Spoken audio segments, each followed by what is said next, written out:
Meus amados, vamos abrir as nossas Bíblias no livro dos Juízes, capítulo 16. E nós vamos ver o capítulo final da vida de Sansão. Então, Juízes, capítulo 16, dos versos 23 ao 31.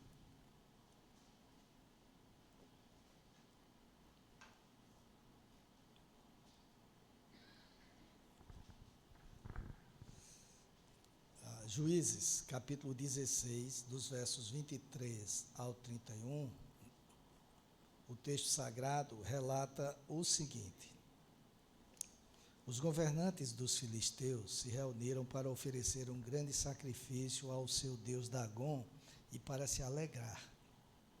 Diziam: o nosso Deus entregou o nosso inimigo Sansão nas nossas mãos. O povo, quando viu Sansão, louvava o seu Deus, dizendo: o nosso Deus entregou nas nossas mãos o nosso inimigo, aquele que destruía a nossa terra e multiplicava os nossos mortos. Com alegria no coração disseram: mandem vir Sansão para que ele nos divirta. Trouxeram Sansão do cárcere e ele os divertia. Quando o fizeram ficar em pé entre as colunas, Sansão disse ao moço que o guiava pela mão: deixe-me apalpar as colunas que sustentam o templo para que eu possa me encostar nelas. Ora, o templo estava cheio de homens e mulheres, e também ali estavam todos os governadores dos filisteus. E sobre o teto havia uns 3.000 homens e mulheres que olhavam enquanto Sansão os divertia. Sansão clamou ao Senhor e disse: Senhor Deus, peço-te que te lembres de mim. Dá-me força só mais esta vez, ó Deus, para que eu me vingue dos filisteus que furaram os meus olhos. Em seguida, Sansão abraçou-se às duas colunas do meio que sustentavam o templo e fez força sobre elas, com a mão direita em uma e com a esquerda na outra, e disse: que eu morra com os filisteus. E empurrou com toda a sua força, e o templo caiu sobre os governantes e sobre todo o povo que ali estava. Assim foram mais os que Sansão matou quando morreu do que os que com ele havia matado durante toda a sua vida. Então os seus irmãos e toda a casa de seu pai foram buscar o corpo.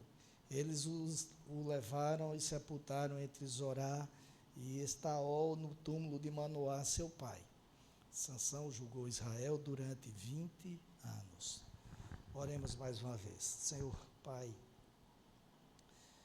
a tua palavra é viva, eficaz, mais penetrante do que espada bigúmia, e quando nós a lemos, somos impactados por ela. A leitura que fizemos agora é relevante para a vida de todos, assim como a tua palavra no todo é. E nós te pedimos que desta porção que acabamos de ler, nós retiremos lições que nos ajudem a caminhada cristã. Ó Deus, tenha misericórdia de todos aqui e não deixe que a minha falta de habilidade impeça de tu falares aos corações. Usa-nos, pois, para o louvor da tua glória. Faz aquilo que eu não posso fazer. Eu oro assim no nome de Jesus. Amém. Meus amados, nesta caminhada pelo livro dos Juízes, nós vimos, além de todos os outros juízes que já estudamos, nós vimos na vida de Sansão, que começou a ser estudada há cerca de 3 semanas, vimos até agora que a mãe dele era estéril, e o Senhor abriu a madre dela e anunciou que o seu filho seria um nazireu. E nós vimos também que a lei do nazireado consistia num voto de consagração ao Senhor. Isso nós encontramos no capítulo 6 do livro dos Números, sobretudo no versículo 2, que fala sobre o voto ao Senhor, o voto de Nazireu. E durante o período do voto, continua o capítulo 6 do livro dos Números, a pessoa que votasse não deveria beber bebida alcoólica, não deveria cortar o cabelo, não poderia se aproximar de um cadáver. e ao final do período do voto, deveria apresentar ofertas ao Senhor e rapar a cabeça como coroamento de que ela havia cumprido tudo aquilo que votara. Nós vimos que no caso de Sansão, foi Deus quem estabeleceu que ele seria nazireu, ou seja, não foi um voto. O Senhor disse para a sua mãe apenas que ela não cortaria o cabelo dele, de Sansão, e ele também, obviamente, Sansão não cortaria o cabelo durante sua vida, e disse a ela que durante a gravidez, ela não deveria beber bebida alcoólica nem comer coisa impura. Há comentaristas, inclusive, que dizem que a proibição feita à mãe de Sansão se estenderia a ele, mas a Bíblia não fala nisto.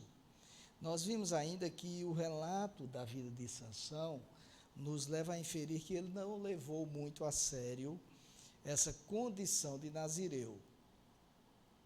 Talvez por não se tratar de um voto que ele havia feito.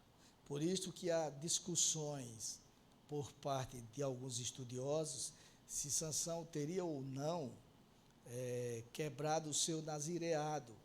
E isto tem sido objeto de estudo por comentaristas do livro dos Juízes, porque uns dizem que, pelo fato de ter sido escolhido como nazireu por Deus, ele só estaria obrigado a cumprir aquilo que Deus proibira, ou seja, o cortar o cabelo.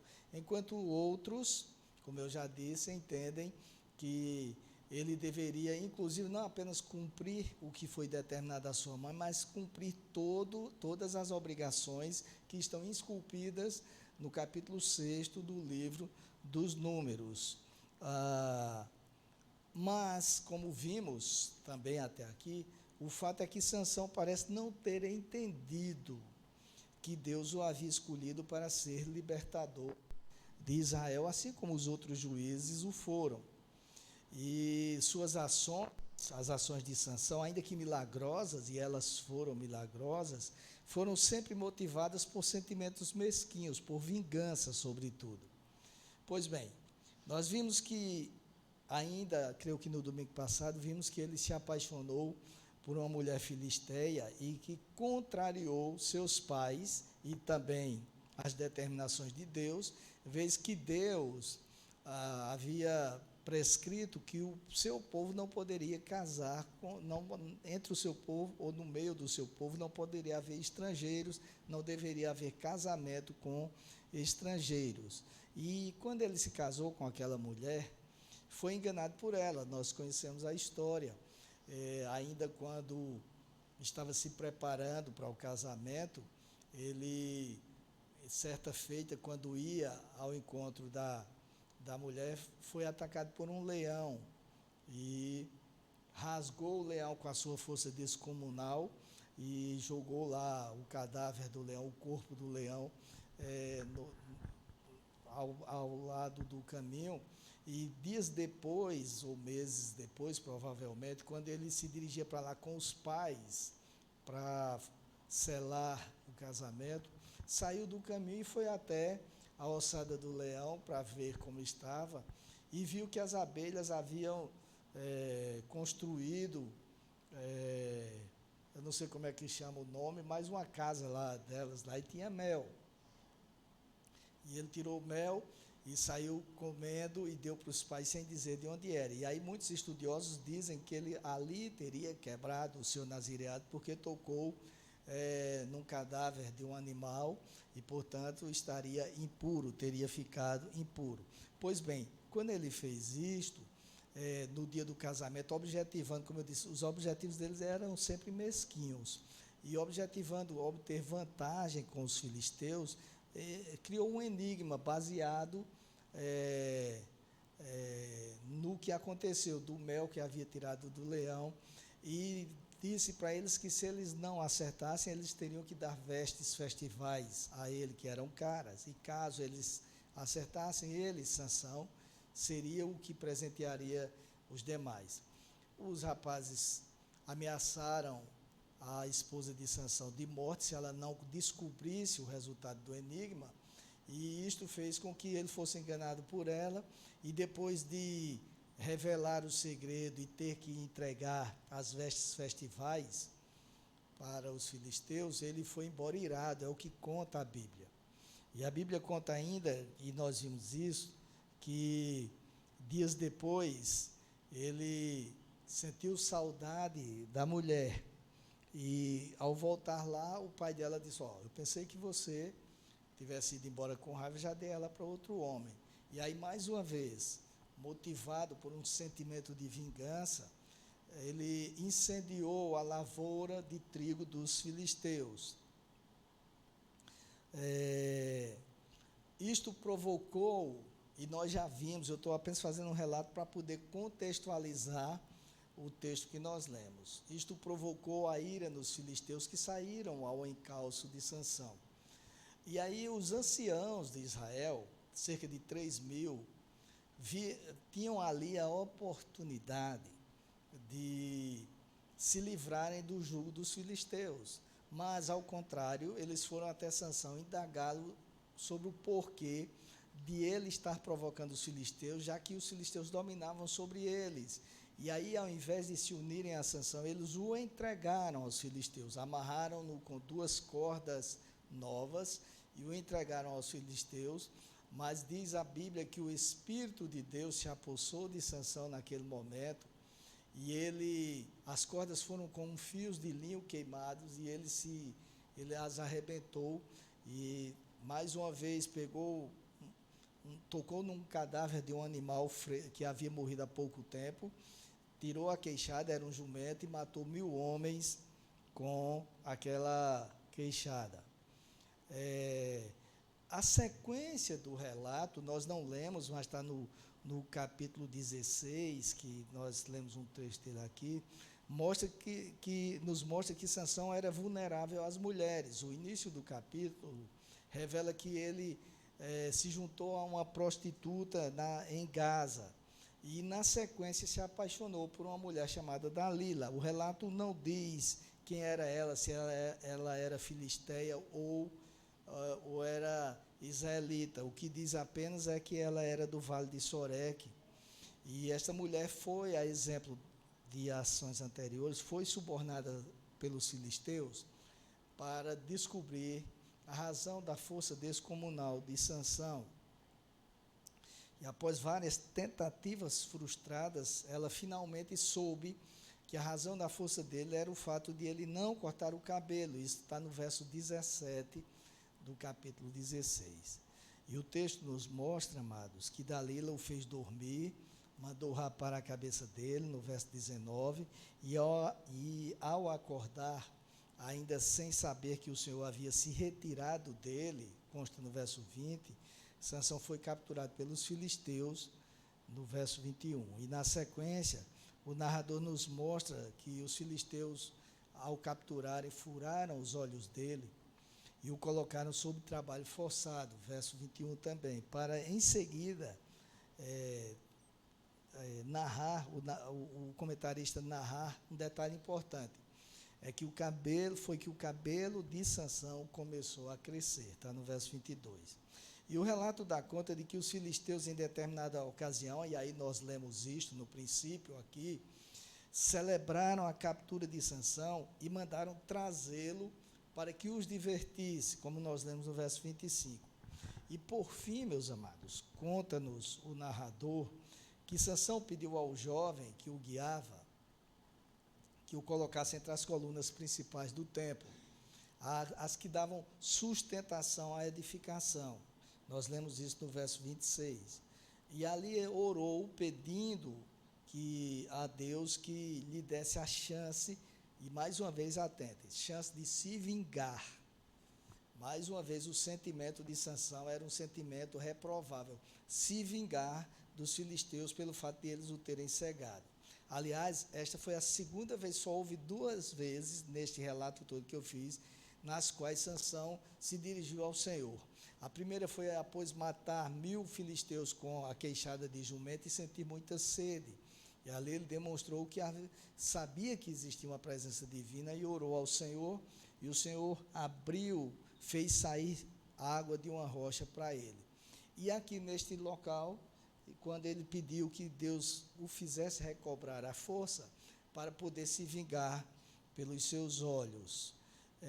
E aí diz o texto que ele fez força sobre as colunas, solapou as bases do templo e aquela edificação ruiu sobre todos os presentes, inclusive sobre ele, Sansão. E a narrativa é concluída mais uma vez, no capítulo 15, é concluído com a narrativa de que Sansão julgou Israel por 20 anos. E quem está lendo ali pela primeira vez o texto, pensa que ali termina o relato da vida de Sansão. Mas no capítulo 16, de forma surpreendente, o comentarista volta a narrar a vida de Sansão, desta feita relatando a fraqueza que ele tinha em relação às mulheres e também a morte dele, para em seguida concluir o relato também dizendo que Sansão julgou Israel por 20 anos. E nós lemos isso no verso 31. Quais são, meus amados, as lições que podemos extrair desse texto?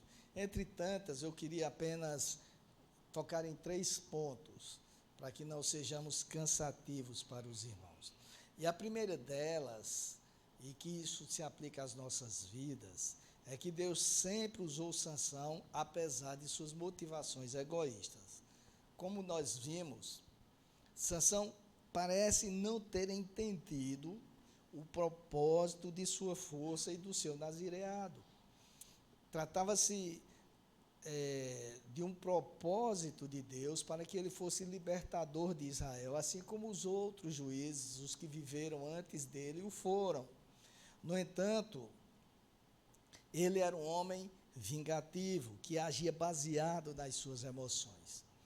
E ainda assim, a soberania de Deus se mostrou presente em todas as ocasiões.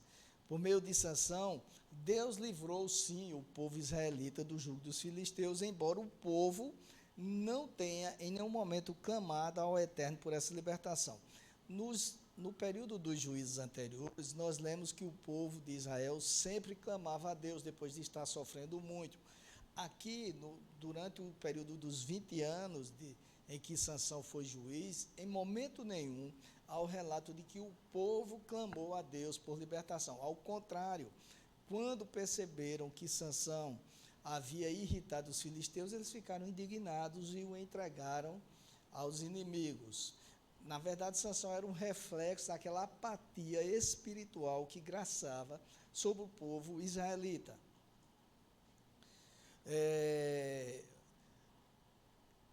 Ainda assim, meus amados, Deus continuou usando Sansão para subjugar os filisteus. Quando ele incendiou a plantação de trigo dos filisteus, o deus Dagom, que era o deus deles, foi humilhado pelo Senhor. Por quê?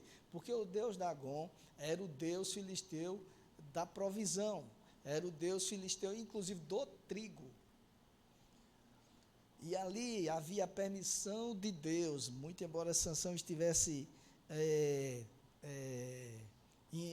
motivado por um sentimento medíocre, vingativo, que não condiz com alguém que faça parte do povo de Deus, mas ainda assim, Deus o levou, Deus estava agindo naquele momento e humilhou o Deus Dagom para mostrar que o Deus que prevalece é Ele.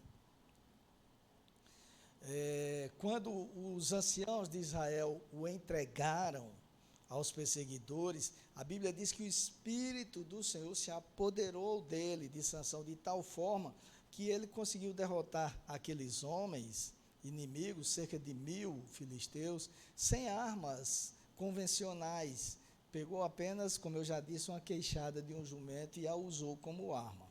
E no momento de sua morte, embora estivesse motivado mais uma vez por vingança, ele matou mais gente filisteia, diz o verso 27, do que em toda, ou melhor, o verso 30, do que em toda a sua vida, em todas as batalhas que enfrentou. E, inclusive, naquele momento morreram os governadores dos filisteus, conforme consta no verso 30. Ou melhor, conforme consta no verso 27. E ainda, uma vez mais, o deus Dagom foi humilhado, porque o templo que foi destruído era o templo dedicado a ele e ruiu mediante a força de Sansão. Portanto, meus amados, independentemente das motivações humanas, a soberania divina sempre prevalece e os propósitos de Deus sempre se cumprem. Não adianta querer ir contra esta premissa, porque Deus é Senhor e Ele tem o controle da história. Portanto, os propósitos dele sempre se cumprem, tanto que, apesar das motivações, repito, equivocadas que Sansão tinha, ele julgou Israel por 20 anos. Durante 20 anos, Deus o usou como libertador do seu povo, ainda que ele não entendesse isto, ainda que ele não agisse como um nazireu, ainda que ele não agisse como alguém que fora comissionado por Deus. Mas o fato é que Deus havia anunciado para a mãe dele que ele seria um nazireu. E, independentemente de como ele agiu, Deus continuou agindo. Eu quero que você saiba, e quando eu digo eu quero, não é nenhuma... É apenas uma forma retórica de falar, não é nenhuma imposição, mas que nós saímos daqui, nós já sabemos isso, mas saímos ainda mais cônscios de que Deus é soberano e de que os propósitos dele sempre se cumprem. Louvado seja o nome do Senhor.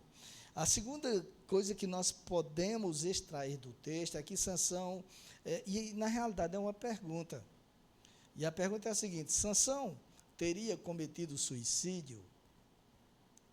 Porque esta pergunta, e muitas vezes é feita em forma de afirmação, ela graça entre os leitores da Bíblia.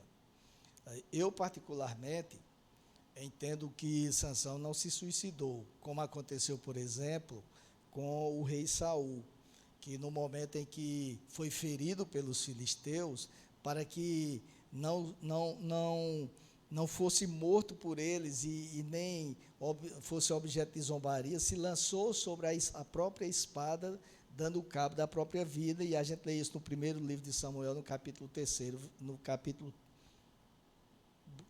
em 31, verso 4.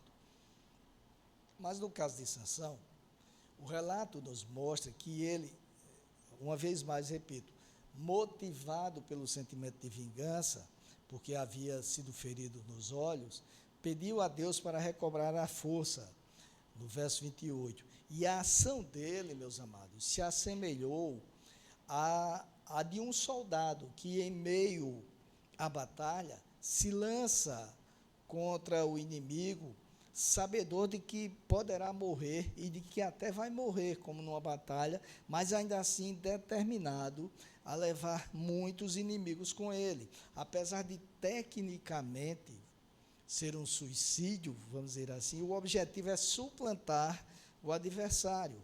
Portanto, este era o objetivo de Sansão, e eu não creio que ele estivesse dizendo: já chega, a minha vida não dá mais, eu prefiro morrer. Ele disse que eu morra com os filisteus, é verdade, mas no sentido de matá-los antes de tudo, de sair vencedor naquela batalha. E, ademais, queridos, como vimos, Deus atendeu ao seu clamor. Eu já disse que só há 2 relatos de clamor de Sansão na história de sua vida, e um deles foi este aqui. E isto nos leva a concluir que ele agiu com a permissão do Deus eterno, porque ele clamou pedindo: Senhor, que eu me dê minha força somente mais esta vez. E aí a gente vê também o seguinte, voltamos para um detalhe que tem lá, logo quando ele foi capturado. A partir do momento que o cabelo dele voltou a crescer e a força descomunal estava no cabelo, nós podemos perceber que Deus estava preparando Sansão para este momento, para que ele pudesse, naquele momento ali, subjugar os filisteus e o deus Dagom. E aí, mais uma vez, a gente vê que o propósito de Deus foi cumprido. Ele agiu com a permissão do Deus eterno e alcançou seu objetivo. Em terceiro lugar, queridos, seria a última inferência que podemos fazer aqui, mas ela não é menos importante do que as demais. Nós aprendemos com a história de Sansão que, embora a soberania de Deus seja prevalente, embora os propósitos dele sempre se cumpram, isto não impede o fracasso pessoal. pelo fato de não ter entendido o propósito do seu chamado divino, mesmo sendo usado pelo Eterno, Sansão não colheu os frutos positivos desse chamado, daquele chamado. Por ser insensato, pelo fato de agir sempre motivado por sentimentos mesquinhos, por se deixar levar por emoções momentâneas, Sansão fracassou. Esta é a realidade. Foi capturado pelos filisteus, apesar de ser um homem comissionado por Deus e ter uma força muito grande, Deus acabou permitindo que ele revelasse o segredo para aquela mulher e que ele fosse capturado, porque, como vimos, Deus tem o controle de toda a situação, Deus é soberano.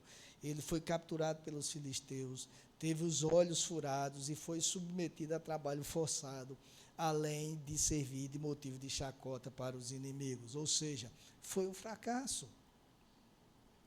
Portanto, o que fica, meus amados, de lição, é que a desobediência ao Deus eterno não impede que ele cumpra os seus propósitos, como vimos aqui, mas também não impede que a pessoa desobediente seja punida.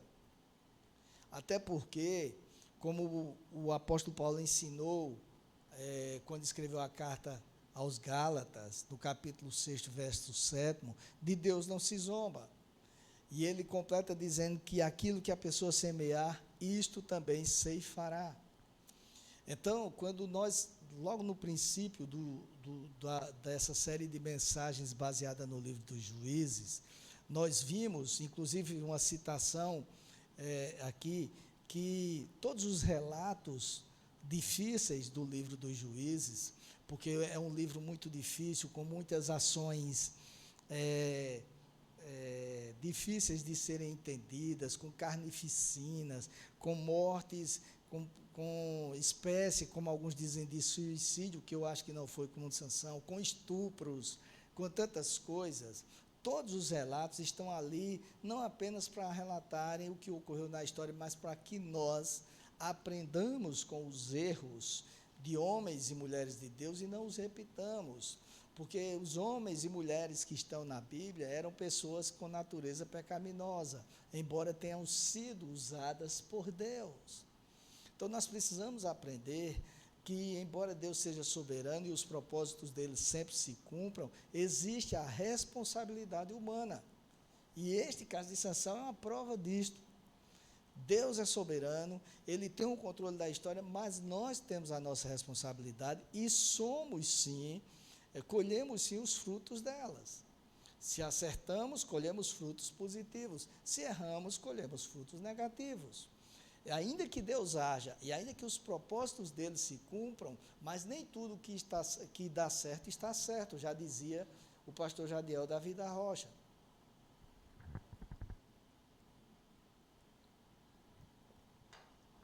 Ah, pastor, mas Deus fez tudo e foi uma bênção no final, certo?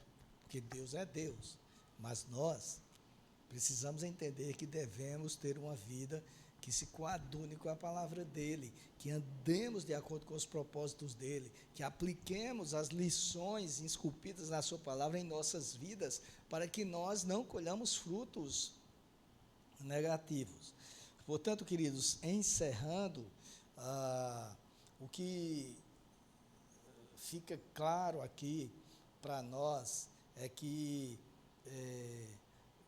Deus nos conhece desde os primórdios de nossas vidas. A Bíblia diz no livro dos Salmos que ele nos viu antes mesmo de sermos formados, nos viu informes. Assim como foi com Sansão, antes mesmo dele ser gerado, Deus já disse o que iria acontecer com ele. Deus tem o controle de todas as nossas vidas. Nós não nascemos porque os nossos pais erraram nas contas. Pode até ter acontecido isso, eles podem até contar isso, mas o que a Bíblia diz, na verdade, é que quem planejou foi Deus. Até o erro deles foi um planejamento do Senhor, para que nós viéssemos à vida. E Ele tem propósitos em nossas vidas. Uma coisa que nós precisamos entender é que quando nós nascemos, Deus coloca um carimbo em cada um de nós. válido até tal dia. Igual o supermercado que você olha a data de validade. Todo mundo aqui tem data de validade. E a pergunta que se faz é, vale a pena passar pela data de validade? Alguns já estão mais próximos do vencimento, como é o meu caso. Nesse dia vamos fazer uma promoção. O produto pode ser consumido até tal data, como os supermercados fazem. Vale a pena viver o pouco tempo que nos resta. Muitas vezes a revelia dos propósitos de Deus, mesmo sendo parte do povo dele, isso precisa ser refletido por nós, para que nós não venhamos colher os frutos negativos como Sansão colheu, porque assim como os propósitos de Deus se realizam, assim também nós colhemos o resultado daquilo que plantamos, e que Deus tenha misericórdia de nós e nos ajude a compreender isto e viver de acordo com os propósitos dele. Pai, nós, mais uma vez, nos dirigimos a Ti em oração, porque nós temos a consciência de que, embora alcançados por Ti, embora convencidos pelo Teu Santo Espírito de que somos pecadores e de que, ao entregarmos nossas vidas ao Senhor Jesus, fomos poupados do juízo eterno, embora cônscios de que iremos desfrutar das bênçãos que foram preparadas para aqueles que Te amam, ainda assim nós continuamos com a natureza caída. Nós continuamos com tendências à desobediência a Ti. Nós continuamos agindo, falando, pensando, muitas vezes de forma contrária à Tua palavra. Agimos por impulso, como Sansão agiu. Muitas vezes agimos sem pensar, somos insensatos, como Sansão foi. E nós pedimos a Ti misericórdia de nós, Senhor. Não nos deixe sucumbir à nossa natureza, aos nossos instintos, aos nossos desejos. Nos ajude a ter vidas regradas pela Tua palavra, que andem segundo os Teus propósitos, que busquem obedecer a Ti, ó Pai, para que assim nós possamos também colher frutos positivos daquilo que fazemos. E, obviamente, não queremos apenas barganhar contigo, mas é fato que a Tua palavra nos diz que nós colhemos aquilo que plantamos. Então, nos ajude, Senhor, até para que nós sejamos exemplos positivos para gerações futuras e não exemplos negativos, como foi Sansão. Tenha misericórdia de nós. Nós oramos agradecidos, em nome de Jesus. Amém. Amém, meus amados.